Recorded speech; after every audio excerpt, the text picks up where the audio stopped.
திருவள்ளுவர் இலக்கிய பேரவை மூப்பையாம் முகமர் சேவை மையம் 31 ஆண்டுகளாக இங்கே கலைப்பணி திருக்குறள் பண்ணிக்கொண்டிருக்கின்றது. அது மட்டுமல்ல, இங்க மக்கள் மாமன்றத்தில் தொடர்ந்து மாதம் 2 முறை திருவள்ளுவர் இலக்கிய பேரவை நிகழ்ச்சி நடத்தி கொண்டிருக்கிறது என்பதை நீங்கள் எல்லாம் அறிவீர்கள்.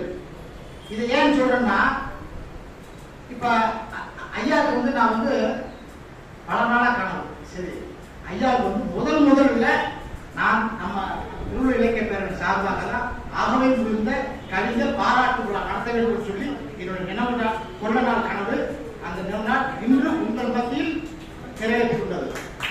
அது மட்டுமல்ல, இப்ப அண்ணன் சொன்னேன், அண்ணா உங்க சார்பு ஒரு 10 பேர் வரணுங்க. சாவுக்கு மேல சொன்னேன், அண்ணா உங்க சார்பு 10 பேர் வரணுங்க. ரவீந்தர் சார்பை சொன்னேன், உங்க சார்பு 5 பேர் சொன்னேன். ஒவ்வொரு கலைஞர்களுமே அவங்கவுங்கள பேரை போடுறோம், அவங்க மட்டும்தான் வராங்க. நான் ஒவ்வொரு ஆளுமே சொல்றேன், இப்ப கூட வரும்போது உங்க பேச்ச கேட்கறதுக்கு ஒரு ஆள் கூப்பிடுவாங்கன்னு சொல்றேன், யாருமே கூப்பிடுறது.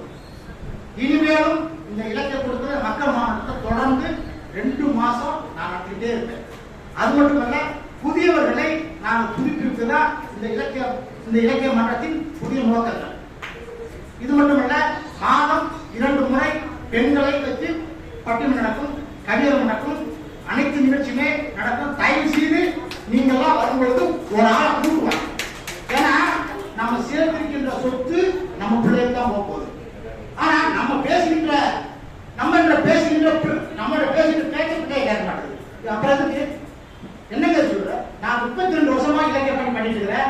அது மட்டுமல்ல, இப்ப என் வீட்டுல இதெல்லாம் தெரியும்.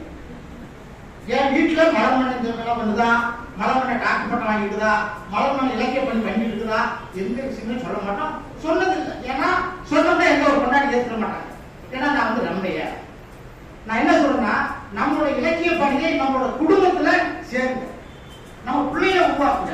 இதுதான் என்னுடைய பணிவான வேண்டுகோள். அது மட்டும் இல்ல, நம்முடைய அவையில் உள்ள கலைஞருக்கு இந்த கூட்டம் மட்டும் இல்ல, மாதம் 2 முறை அடுத்த கூட்டம் எங்களது சாமிபுரம் ரஜினிகாந்த் மண்டபம் நடக்கும் போது அதுலயே அவையில் உள்ள கலைஞருக்கு பாராட்டு வைப்பேன். அது மட்டும் இல்ல, உங்களுக்கும் பாராட்டு கிடைச்சா மாதமா வைப்போம்.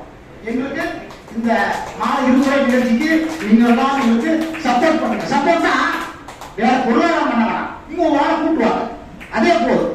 ஏன்னா பொருளாதாரம் நாங்களே பண்ணிட்டு இருக்கோம், பொருளாதாரம் யாருக்கு விளைச்சலாங்க கிடையாது. அது மட்டும் இல்ல, அந்த கூட்டணத்துக்கு சில பேர் சொல்றாங்க, மலர்மண்ணுக்கு எங்கேயிருந்து பணம் வருது, அதை யாருக்கும் பணம் வாங்க மாட்டேன், பணம் வாங்க மாட்டேன், எனக்கு அவசியம் இல்லை. ஏன்னா நான் செய்கின்ற உதவிக்கு சதாசிவா இருக்காரு, நம்ம மண்ணில் ஐயா இருக்காங்க, சாமி இருக்காங்க, ஜெயலட்சுமி இருக்காங்க, இவங்க எல்லாம் எனக்கு ஒரு எம்பு. இதுன்னா நான் கொடுக்க அவங்கள பணம். இன்னும் நம்ம என்ன நிகழ்ச்சி நம்ம பண்றோமோ, நான் பண்ண நிறைய பேர் உதவி செய்வாங்க. ஆனா நம்ம பண்றது நல்லதா இருக்கும். அது மட்டுமல்ல, இந்த மக்கள் மாவட்டங்களுக்கு மாத 2 முறை நிகழ்ச்சி தம்பி கொடுக்குது. ஆனா அவங்களுக்கு நன்றி. அப்புறம் மக்கள் மாவட்ட நிர்வாகிகளுக்கு இந்த லைப்ரரியில கொஞ்சம் அடுத்த மாசத்துக்கு போட்டு கொடுங்க. ஏன்னா பூரா இருட்டா இருக்கு, எத்தனை பேர் உட்கார்ந்து தெரிய மாட்டேது. நான் சொல்லிட்டு தான் இருக்கேன், போடுறோம். இந்த அடுத்த 1ஆம் தேதி நடக்கும். இப்ப தேவைன்னா 1ஆம் தேதி 15ஆம் தேதி நடக்கும், 15ஆம் தேதி நடக்கும். அதுக்கடுத்து 1ஆம் தேதி மாதம் 2 முறை தயவு செய்து நீங்க எல்லாம் வாங்க. நீங்க மட்டும் வராங்க, ஒரு ஆள் கூட்டுவாங்க. அதே போல உங்களுடைய பிள்ளைகளை இங்க கூட்டுவாங்க. நான் வெளிப்படுத்துறேன், எவ்வளவு தனியாக நான் கொண்டு வரேன். தயவு செய்து சொல்றேன், இது வரைக்கும் பேச வாய்ப்பு நான் இதுவரை பேசுறதே இல்லை, இப்பதான் பேசுறேன். ஏன்னா அன்றைக்காக பேசுறேன். இது வரைக்கும் பொறுமை காத்து எங்களுக்கெல்லாம் உதவி செய்த அனைத்து உலகங்களுக்கும், பட்டிமன்ற நிர்வாகிகளுக்கும், நாதன் அவர்களுக்கும், சத்ருமன் அவர்களுக்கும், மணிவேல் ஐயா அவர்களுக்கும், அதை கொண்ட கலைஞர் மாயம் மனவர்களுக்கும், சதானந்த அவர்களுக்கும் அனைவருக்கும் நன்றி விடைபெற்றேன். நன்றி, வணக்கம்.